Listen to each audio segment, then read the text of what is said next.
Em xin chào tất cả các bác yêu lan trên mọi miền Tổ quốc. Hôm nay đã là gần tháng 10 dương lịch rồi các bác ạ.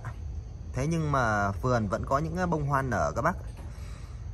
Đây là cây Nam Cánh Trắng HO, một cái dòng sản phẩm của Phi Điệp mà rất nhiều bác nói rằng nó là một cây rất khó hoa.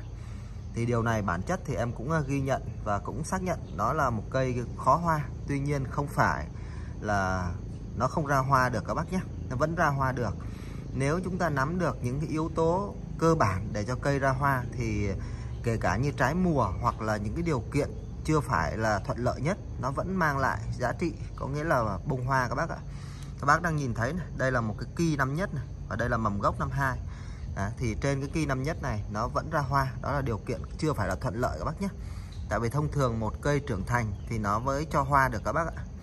Thì các bác thấy đó, bông này HO nở trái mùa, không có kích gì cả đâu các bác. Em để tự nhiên và cũng không sử dụng phân thuốc gì cả luôn các bác ạ. Đấy, cây HO. Giờ này nếu mà nói rằng là hoa Phi Điệp nở thì rõ ràng chúng ta sẽ nhìn thấy rằng là nó là một con số rất là ít đúng không các bác? Đấy, bởi vì bây giờ đã là tháng 10, gần tháng 10 dương lịch rồi.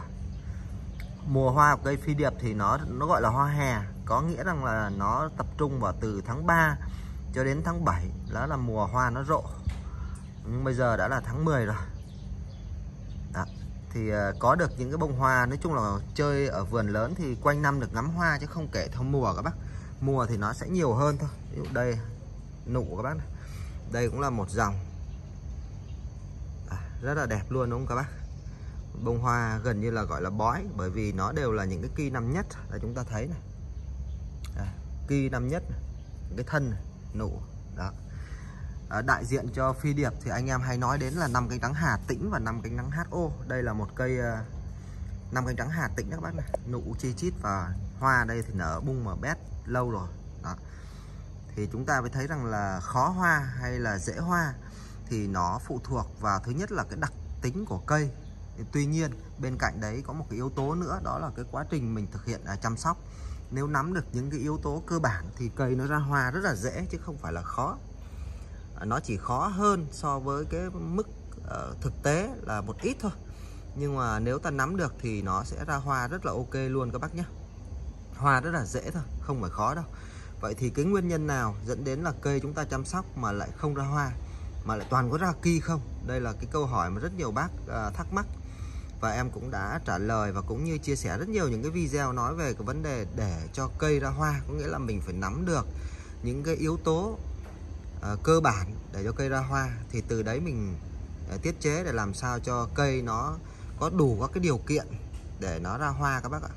Cái thứ nhất là cây ra hoa thì đầu tiên nó phải là những cái cây mà đã có cái sự trưởng thành nào đó, hoặc là những cây năm nhất nhưng mà nó rất là khỏe. Đấy là cái yếu tố đầu tiên. Cái vấn đề thứ hai là chúng ta phải biết cách là ngắt nước làm sao cho nó phù hợp, để cho cây tránh trường hợp nó bị độ ẩm quá cao. Tại vì khi mà độ ẩm quá cao thì những cái mắt này nó có thể hình thành là ki, thiên về hình thành ki hơn là ra hoa. Đấy, thì đấy là liên quan đến độ ẩm và nắng. Cái vấn đề thứ ba mà chúng ta hay bỏ qua đó là cái quá trình thực hiện chăm sóc. Đó là chúng ta sử dụng gì ạ? Thuốc, phân thuốc không phù hợp. Một cái yếu tố mà chúng ta khi sử dụng phân thuốc cần phải nắm được đó là các cái thành phần trong phân. Ví dụ như là gọi là phân thì thường là chứa đạm, lân và kali. Nếu như mà cây mà dư đạm các bác thì nó sẽ tập trung vào cái vấn đề là sinh trưởng để nó phát triển. Có nghĩa là thường là nó sẽ sinh ra ki, hoặc là nó tập trung vào cái quá trình phát triển của những cái mầm. Đấy là quá trình mà chúng ta sử dụng đạm để thực hiện là cho cây nó phát triển. Còn hoa thì nó lại ngược lại các bác nhé. Hoa là chúng ta phải tập trung lân và kali. Đấy là hai cái yếu tố mà làm cho cây nó sẽ bổ trợ để cho cây nó sẽ ưu tiên hình thành hoa. Cho nên những nhà vườn mà người ta trồng những cây nông nghiệp cũng thế. Đến mùa hoa và quả thì người ta sử dụng, người ta sẽ cắt đạm và tập trung vào lân và kali là vậy. Thì thường nếu chúng ta chăm sóc một chậu lan mà một cách thông thường, có nghĩa là quanh năm chỉ sử dụng một loại phân, thì cây nó sẽ rất khó ra hoa và thường là ra ki, bởi nguyên nhân là nó dư đạm các bác ạ. Đây thì cây của em thì em sẽ không có sử dụng phân thuốc gì cả, để một cách rất là tự nhiên. Không sử dụng bất cứ một loại phân nào cả. Đấy, thì khi mà không sử dụng phân thì cây nó sẽ có quá trình nó lấy dưỡng chất ở môi trường tự nhiên một cách cân bằng. Nếu như có đủ các cái yếu tố như là nắng và cái quá trình mà mình khắc chế về độ ẩm thì cây nó sẽ tự khắc nó ra hoa một cách rất là bình thường các bác nhé. Bông hoa bó nhưng mà rất là đẹp luôn, nó cũng các bác, rất là dày dặn. Một bông hoa thì em rất là thích, thứ nhất là ở cái đôi mắt nó có cái độ đậm đỏ, cái thứ hai là cái khuôn cánh nó có độ bầu và độ sáp cứng, thì như vậy thì bông hoa nó sẽ rất là bền các bác ạ. Đấy, bông hoa nó rất là bền luôn. Mình chơi hoa thì mình sẽ tập trung vào đó, còn cái vấn đề mà về màu sắc tím, trắng, hồng đó là cái sở thích của từng người, chúng ta không nên đề nặng. Với màu sắc mà là cảm nhận cái sở thích của từng người. Những năm trước thì anh em sẽ tập trung vào những cái cây mà mang tính chất là số ít á.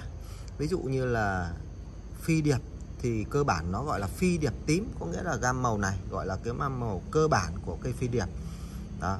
Còn trong một số những cái trường hợp anh em lại không thích, hoặc là có số nhiều cái cây màu tím rồi thì thích màu trắng hoặc màu hồng. Nhưng mà trên cái phương diện chơi lan thì em không nặng về cái vấn đề gam màu, mà cái vấn đề quan trọng nhất đó là cái sở thích của từng người, và cái hai là cái chất lượng bông hoa, nó là yếu tố tốt nhất. Bởi vì chất lượng bông hoa thì nó làm cho bông hoa dày dặn, cứng cáp, khuôn có độ tròn. Đó. Từ cái lưỡi các bác này. Đấy, cái lưỡi nó có độ sắc nét, gọn gàng, khuôn cánh cân đối. Đó. Có cái độ sáp và dày, như vậy đấy là một bông hoa đẹp các bác ạ. Những bông hoa này thì ta chơi có thể là từ hơn 2 tuần là bình thường, nó vẫn giữ được khuôn bông và nó rất đẹp bởi vì nó có độ sáp. Đấy, các bác nhìn thấy cái độ bóng ạ. Đó. Em đang quay chi tiết bông hoa cho bác xem. Rồi, vậy thì để cho một cái cây lan nó ra hoa thì chúng ta cần phải nắm được những yếu tố, ví dụ như về cây trưởng thành.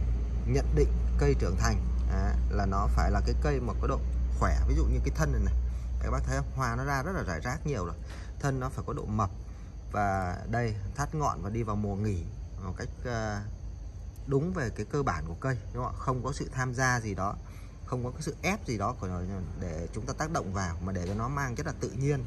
Cái vấn đề thứ hai là chúng ta thấy được rằng là cây đã đủ tuổi ra hoa và đủ điều kiện ra hoa thì chúng ta bắt đầu là giảm về lượng tưới và tăng về cái ánh sáng, có nghĩa là tăng cường về cái độ nắng, đúng không ạ? Thì cây nó sẽ có thêm cái điều kiện để cho nó cái mắt nó hình thành mắt hoa.